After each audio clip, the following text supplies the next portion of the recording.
Hello, everybody, and welcome to the Glory Reds podcast. It's your boy Don Benito. What the fuck did we just watch yesterday?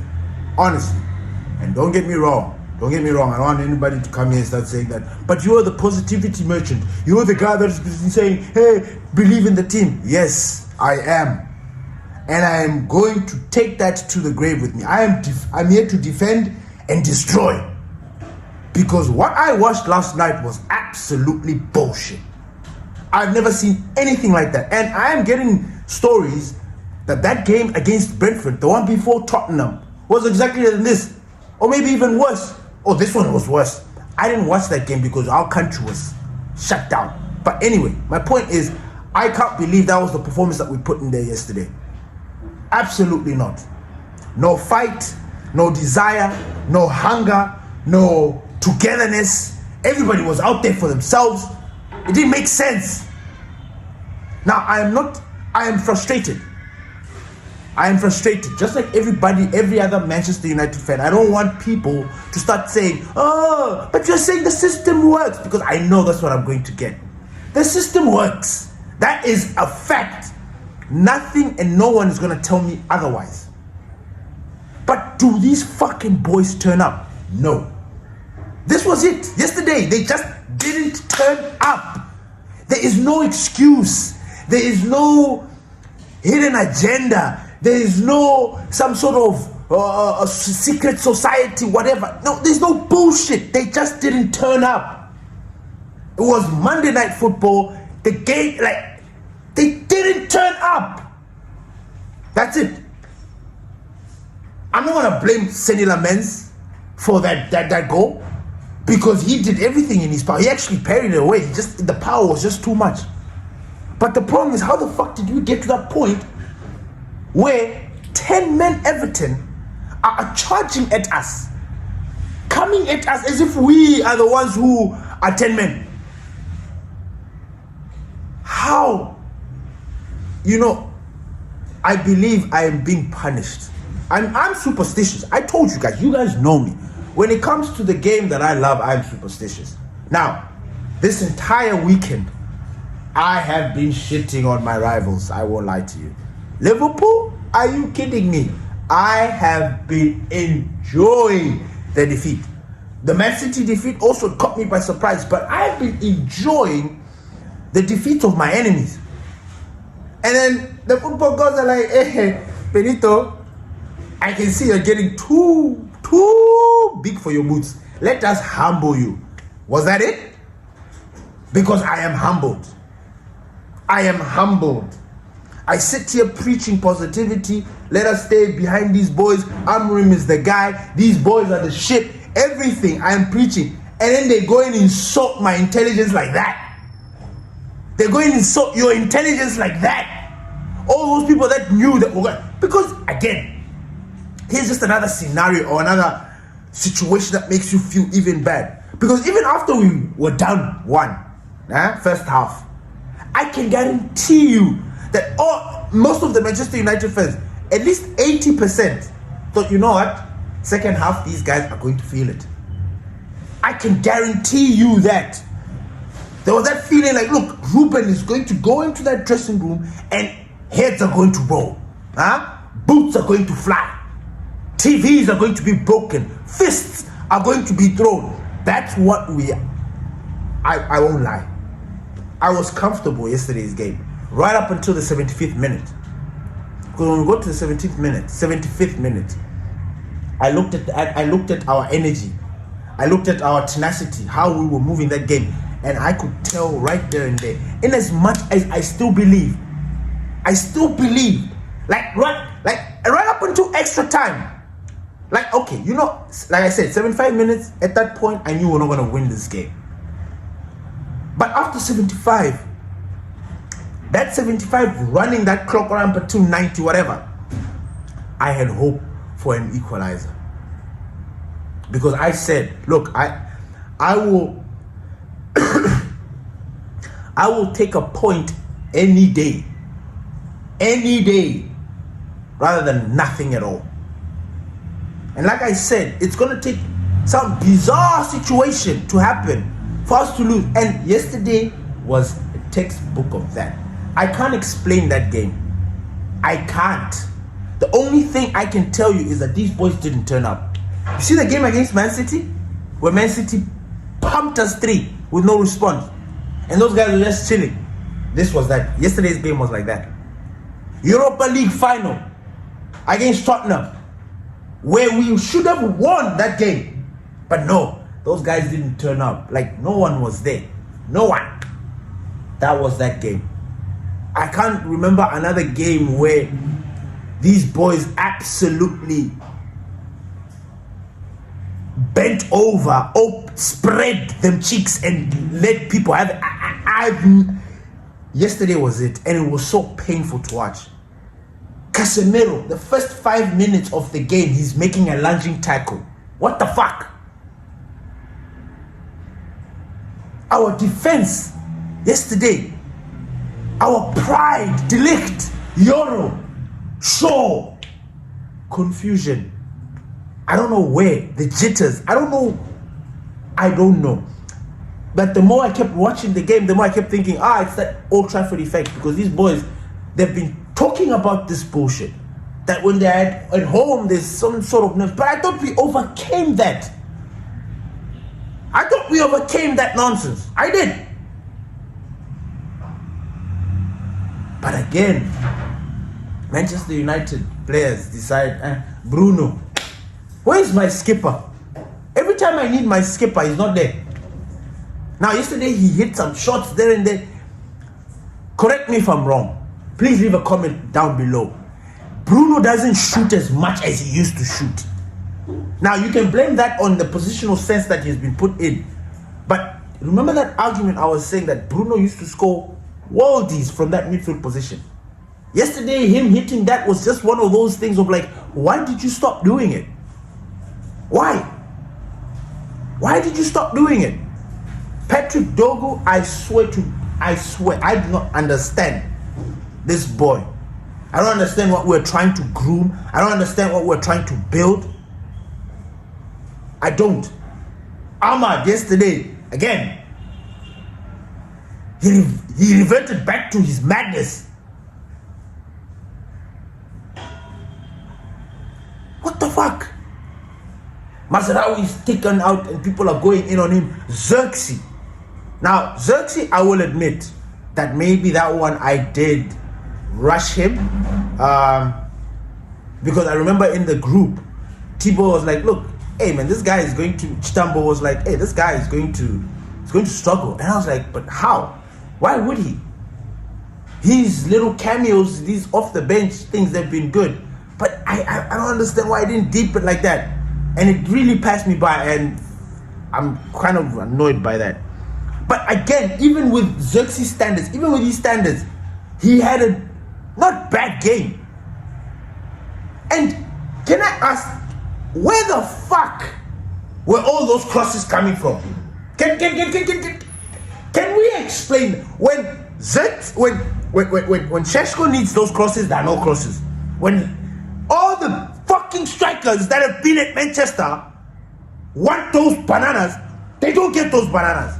Yesterday, we were just putting bananas and wasteful bananas, which is why I look at that game. I want to get pissed, but then again, I'm like, nah, that game was just too bizarre to get angry at. Really, I feel like again, we are going to go through this season. Manchester United are going to kick us in the balls every single time we grow a big head. Every time we're gonna kick us in the balls and remind us that, hey, fall back. You guys, we are the guys who are driving this thing. You guys are not playing. We are the ones who are playing. So if we want to finish 6th, we're gonna finish 6th, and there's nothing you fucking fans are gonna do. Look, fair. But my God, I have been humbled. I have been put down a pecking order, but not in that sense. I'm Amorim out, and I want to see a lot of these geezers gone. No, I'm just angry for yesterday's game. I'm moving on. That is my mantra. That is how I'm going to be moving. Game by game, brick by brick. This is how we are going to move. Ruben needs to really... He said something yesterday that I will talk about in his comments throughout this week. But he said something that caught my eye after the press conference yesterday. Something alluding to the... He was like, he blamed himself for not being able to communicate information to these players, which is funny, by the way, because I was sitting on my seat there screaming. I'm like, okay, have you guys seen that madness? Did you see? They're fighting amongst themselves. This is the perfect chance. They, in football, this is a law. This is football law. Take it from Benito. You can never play football when you're angry. Never. Anger and football do not go hand in hand. I'm telling you this as facts, as gospel.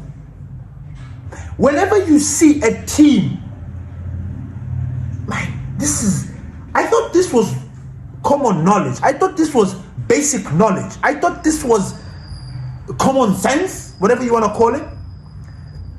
Whenever a team, the players are fighting amongst themselves, that is it. That is the opportunity. That is the time for the other team, the opposition, to build solidarity, to become even more strong and say, there is the chink in the armor. There is the problem.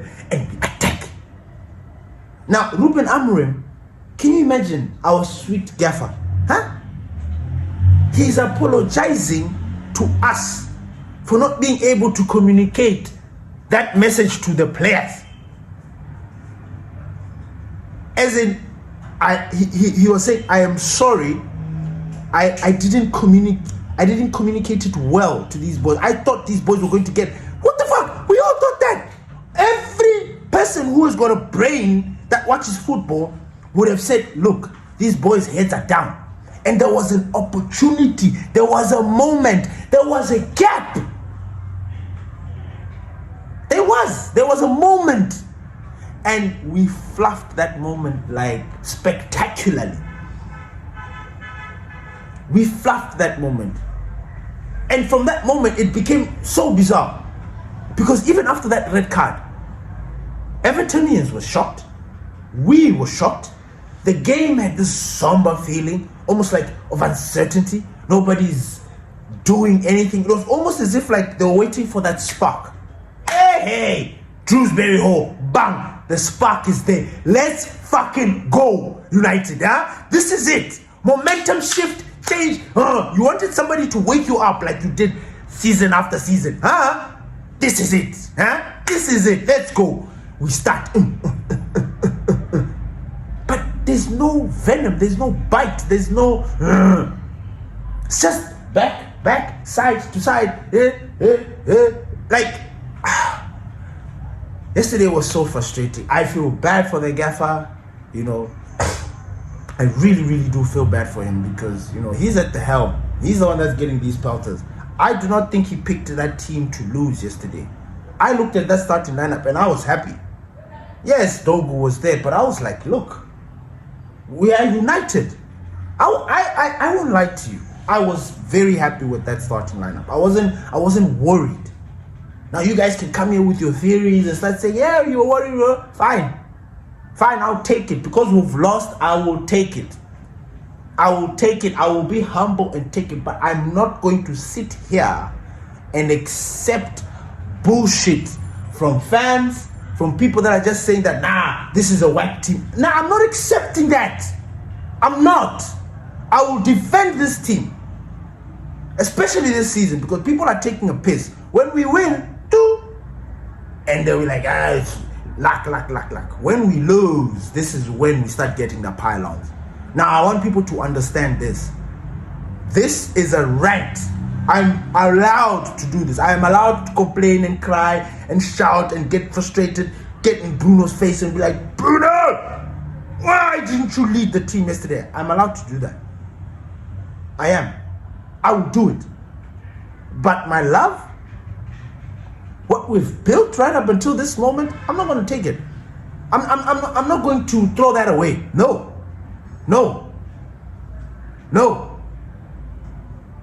But these boys, I'm sorry. I actually enjoyed looking at them yesterday, looking all disheveled, like they lost someone, like a human being, when they're standing there reflecting. That was what I wanted to see. That reaction reflected the game. It was a bizarre game. Like, look, I can sit here and debate with anybody.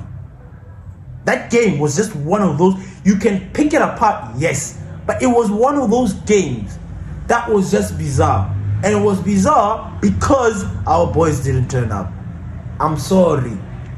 When our boys turn up, the football that gets played is one of the most deadliest football this season.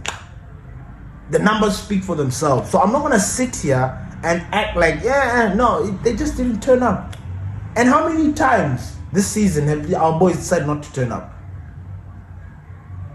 Arsenal, I can't say that because Arsenal really did turn up.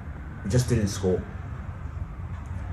Man City, we didn't turn up. Absolutely not. We didn't. I'm guessing Brentford, the game that I didn't watch because of the protesting. Tottenham, you could say it was comme ci, comme ça. It was, it was half. But again,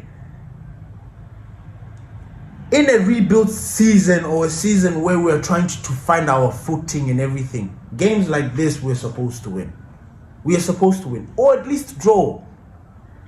Now I know a lot of people cannot they cannot split. They're like, it's supposed to be a win. Why are you asking for a draw? Man, so you'd rather walk out of there with nothing? No point whatsoever? And my biggest, for me, the thing that really got me, the thing that really irked me, and the thing that really, how the fuck do we go 90 minutes and not score at Old Trafford? How? What, are you guys trying to tell me that now you guys were missing Mateus Cunha, Benjamin Sesko? Is that what you gotta say? Like, they were so important that they were need. What the fuck are you saying? What? You couldn't score at Old Trafford. Everton had a little piece with their fans in that airport of a stadium. Little piece there. In that 78 motherfucker. And we didn't score. Yesterday we made Nick Pope shine. I looked at Nick Pope yesterday and I thought about fantasy. I don't know why. Fantasy just came into my mind.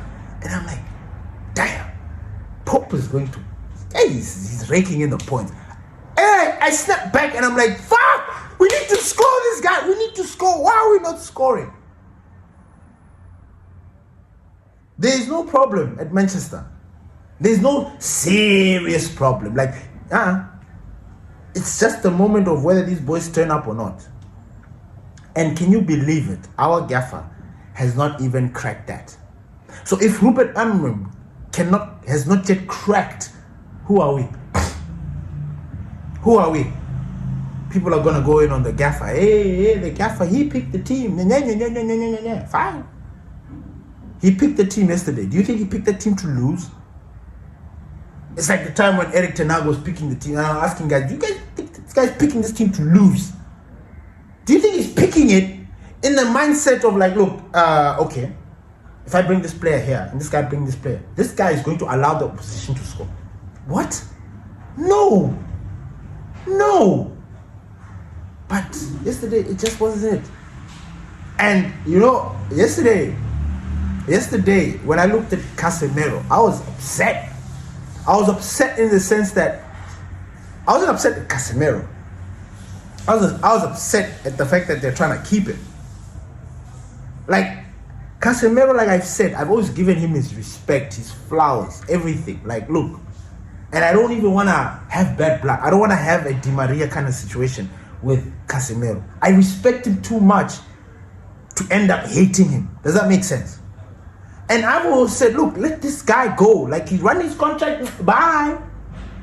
But now Manchester United want to keep him. Like, they want to keep Casemiro.